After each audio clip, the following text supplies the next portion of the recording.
Değerli kardeşlerim, bugünkü xütbəmizin mövzusu faiz haqqında olacaqdır. Bildiyimiz kimi Allah Azza ve Celle Kur'an-ı Kerim'de özüne her elan edilmesinin bir yerde faiz ayələrində zikr edir. İkincisi ise hədis şəriflərdədir ki, kim mənim dostuma düşmənçi edərsə, mən ona hərb elan edərəm.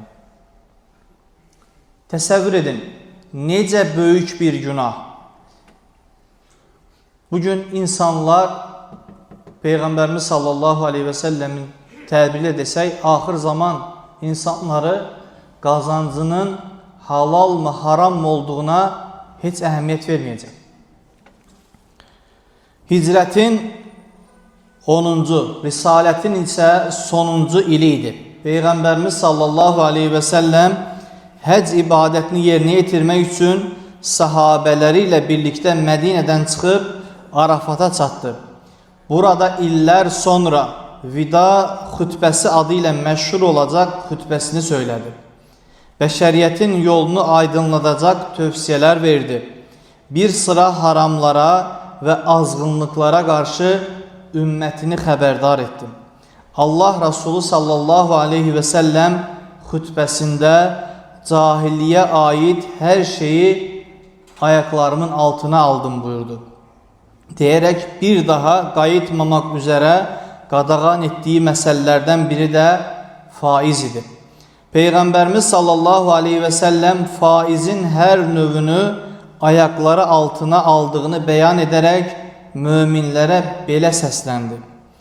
Yaxşı bilin ki, faizin hər növü qəti şəkildə ləğv edilmişdir. Əziz möminlər, faiz borc verilən bir pulun veya malın müəyyən müddətdən sonra artıqlaması ilə geri alınmasıdır. Borclunun borcu verənə ödəməyə məcbur edildiyi, qanuni olmayan, haqsız və əsassız gəlirlərdir. Tərləmədən, zəhmət çəkmədən, haqsız yolla qazanc əldə etməkdir. Çətinliyə düşmüş, sıxıntıda olan insanların vəziyyətindən sui-istifadə etməyin adıdır faiz. Değerli müsəlmanlar, İslam faizin hər növünü qəti şəkildə haram etmiştir. Faizli əməliyyatları ən böyük günahlardan saymışdır. Belə ki, uca Rəbbimiz xütbəmin əvvəlində oxuduğum ayət-i cəllədə belə buyurur. Ey iman edənlər! Qat-qat artırılmış olarak faiz yeməyin. Allah'a qarşı gəlməkdən çəkinin ki, nicat tapasınız. Hörmətli möminlər, Allah'ın bütün əmr və qadağaları bəndələrin xeyri üçündür. Onların dünyada xoşbəxt, ahirətdə qurtuluşa nail olmaları üçündür. İslamın faizi haram etməsində həm fərd, həm də cəmiyyət baxımından bir çox hikmətləri vardır. Faiz yalnız malın deyil, eyni zamanda ömrün də bərəkətini azaldır.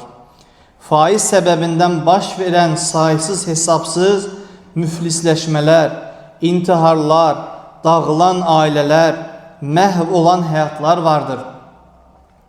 Faizin yaygın olduğu cəmiyyətlərdə az gəlirlilər və kasıblar əzilməkdədirlər.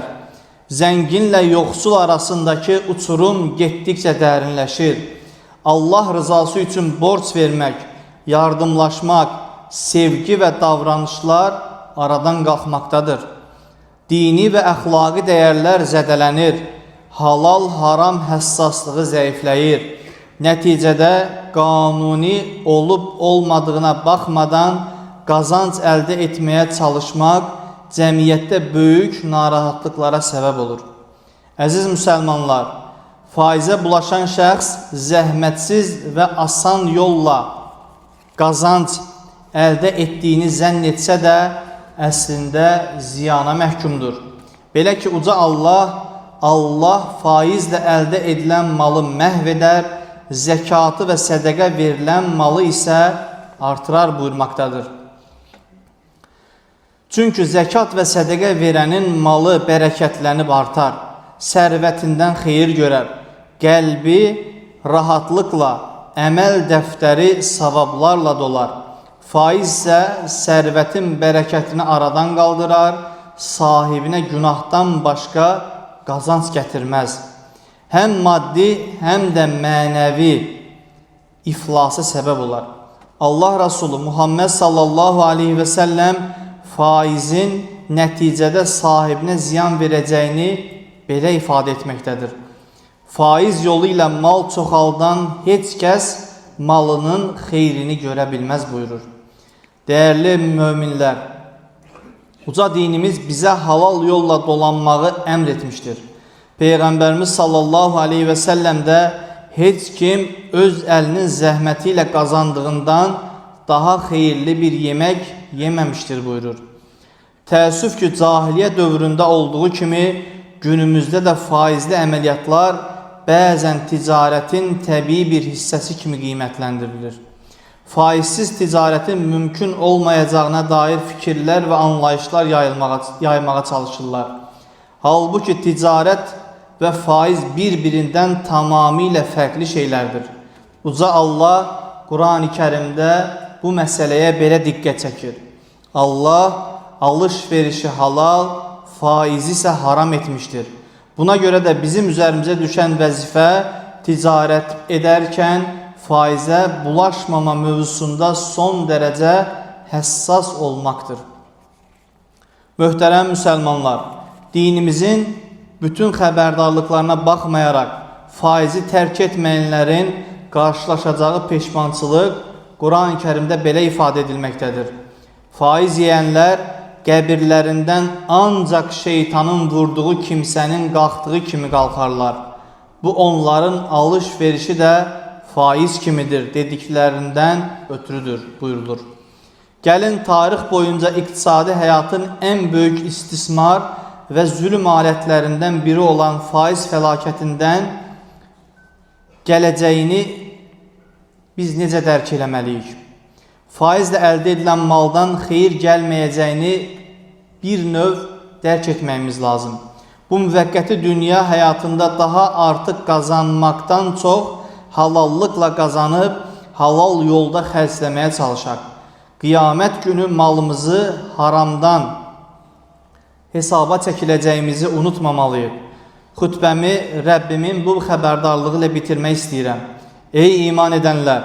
Allaha qarşı gəlməkdən çəkinin və həqiqətən iman etmiş kimsələrsinizsə faizdən qalanı tərk edin. Əgər belə etməzsəniz Allah və Rasulü ilə savaşa girdiyinizi bilin. Əgər tövbə etsəniz sərmayəniz sizindir. Beləliklə nə siz başqalarına haqsızlıq etmiş olarsınız, nə də başqaları sizə haqsızlıq etmiş olar.